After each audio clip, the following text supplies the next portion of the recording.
मैं सदर जमहूरिया के खुतबे की मुखालिफत में खड़ा हुआ हूं। मैं बरसर इख्तिदार जमात से जानना चाहूंगा, क्या ये सच नहीं है कि आप ही के आदाद शुमार 75वां NSSO का डेटा ये कहता है कि 25% मुस्लिम बच्चे पैसों की गुर्बत की वजह से तालीम से ड्रॉप आउट हो जाते हैं। क्या ये सच नहीं है कि 7 साल से ऊपर जो बच्चों का खवानगी का तनासुब है तमाम मज़ाहिब में सबसे कम मुसलमानों का है? क्या यह सच नहीं है कि ग्रॉस अटेंडेंस रेशियो तमाम मज़ाहिब का सबसे कम मुसलमानों का है? क्या यह सच नहीं है कि सबसे कम एनरोलमेंट जो होता है वो मुसलमानों का है? क्या यह सच नहीं है कि AISHE की रिपोर्ट ये कहती है कि हायर एजुकेशन में मुसलमान का तनासुब 5% से 4% पर आ चुका है? और ये सरकार इन तमाम आदादो शुमार को देखते हुए, इनके आदादो शुमार को सामने रखते हुए सदर जमहूरिया के खुतबे में लफ्ज अकलियत का, माइनॉरिटी का जिक्र भी नहीं किया गया, जो भारत की आबादी का 19% का हिस्सा है। ये इनकी मोहब्बत है अकलियतों से और मुसलमानों से। सर, क्या यह बात सच नहीं है कि आपने माइनॉरिटी के बजट को 40% कम कर दिया, स्कॉलरशिप के पैसों में 560 करोड़ रुपए कम कर दिए? ये आपकी मोहब्बत है जो नफरत की निशानी बनती है। नरेंद्र मोदी की सरकार ये नहीं चाहती कि अक़लियत और मुसलमानों के बच्चे तालीम याफ्ता होकर इस देश को मजबूत करें। वो उनको हमेशा गुर्बत और नाइंसाफी का शिकार बनाकर रखना चाहती है। सर, दूसरी बात इसमें यह है कि आज अक़लियतों को मुसलमानों के ताल्लुक से कोई महीना ऐसा नहीं जाता जहां पर उनको जान से मारने की धमकी नहीं दी जाती। बरसर इख्तिदार जमात की एक MP साहिबा ने कहा कि चाकुओं को सिर्फ तरकारी के लिए इस्तेमाल मत करो, गर्दनें काटने के लिए इस्तेमाल करो। बरसर इख्तिदार जमात के एक MP ने दिल्ली में कहा कि मुसलमानों का समाजी बायकाट करो। बरसर इख्तिदार जमात ने गुलबर्गा के रेलवे स्टेशन को हरा रंग किया गया था, उसको ये कहकर तब्दील कर दिया कि मुसलमानों का रंग है।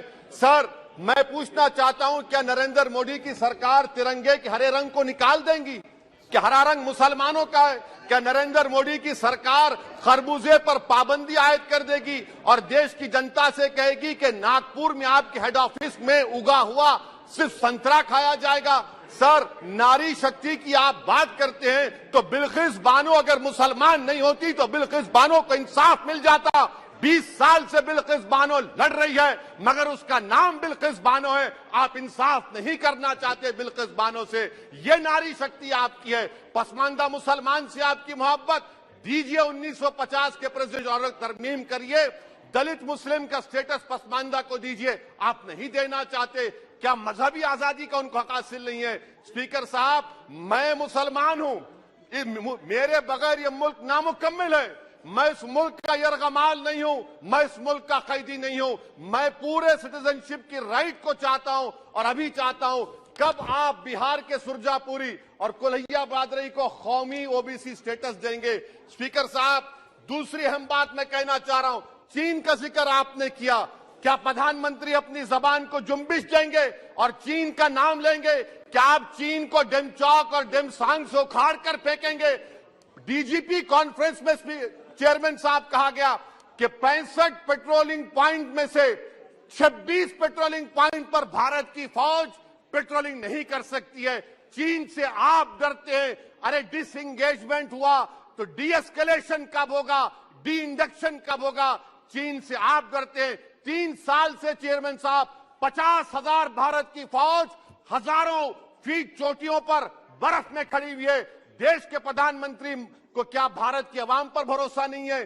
भारत की फौज पर भरोसा नहीं है? अरे, चीन का नाम लीजिए वजीर आजम, डरिए मत चीन से। तीसरी पॉइंट सर, हमारे कानून के मंत्री चले गए।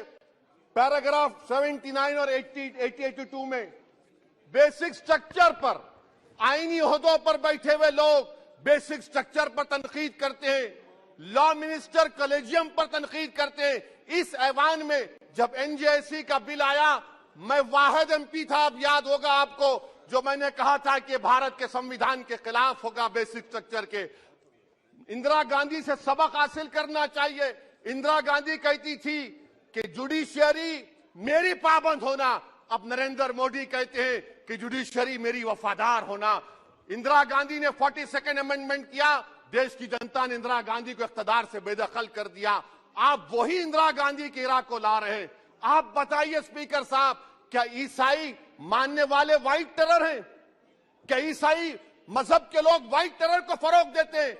आप बताइए। मैं यहां पर जजेस को तहफुज करने के लिए नहीं खड़ा हूं, मैं बेसिक स्ट्रक्चर की हिफाजत में बोल रहा हूं। मैं अदलिया की आजादी के लिए खड़ा हूं, मैं एग्जीक्यूटिव की आजादी के लिए खड़ा हूं, लेजिस्लेचर की आजादी के लिए खड़ा हूं।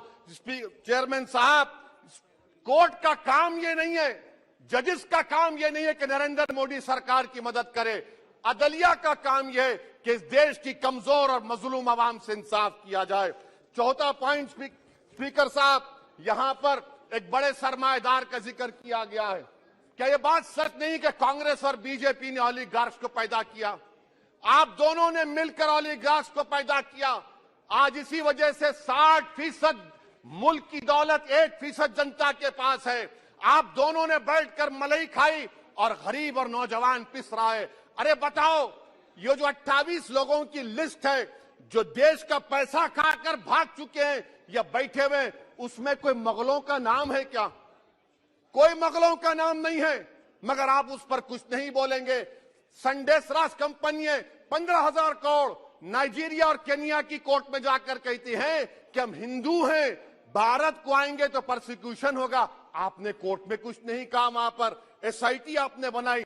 मगर शुक्र है, मैं लाइटर वेन में कह रहा हूं कि हाइडेनबर्ग अगर यहां होता तो यूएपीए लग जाता उस पर। और सर, मैं नरेंद्र मोदी सरकार को मशवरा दे रहा हूं लाइटर वेन में कि ये अंग्रेजी का अल्फाबेट ए बड़ा अशुभ है आपके लिए। डबल ए को आपने कहा कि बेटा फाइटर एयरक्राफ्ट बनाओ, बैंकरप्ट हो गया। अब कैपिटल ए को आपने 17 इंडस्ट्री दे दिए, हम पूरे विश्व में मार्केट कैप हमारा 5वें नंबर पर आ गया। सर, देश के प्रधानमंत्री से बताना चाह रहा हूं कि वजीर दाखिला का नाम भी ए से शुरू होता है। मैं खत्म कर रहा हूं। मैं चेयरमैन साहब, मैं सरकार से पूछना चाह रहा हूं कि क्या जनवरी 2024 और फरवरी में क्या ये सरकार थर्मो न्यूक्लियर ब्लास्ट करने जा रही है? कि आपने हमारे अतराफ में देख लिया कि उसके अवाक़िब व नताइज क्या निकलने वाले हैं?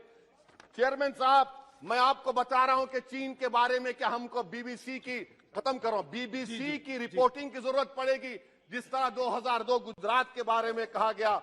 स्पीकर साहब, अकलियतों के बारे में, मुसलमानों के बारे में एक शायर ने कहा था, आग से आग बुझाने को कहा जाता है, जख्म पे जख्म खाने को कहा जाता है। हम वफादार है बताने के लिए, हमको अपना सर कटाने के लिए कहा जाता है। सर, देश के प्रधानमंत्री पूरे फॉरेन टूर में जाते हैं, वहां पर गांधी का नाम लेते हैं।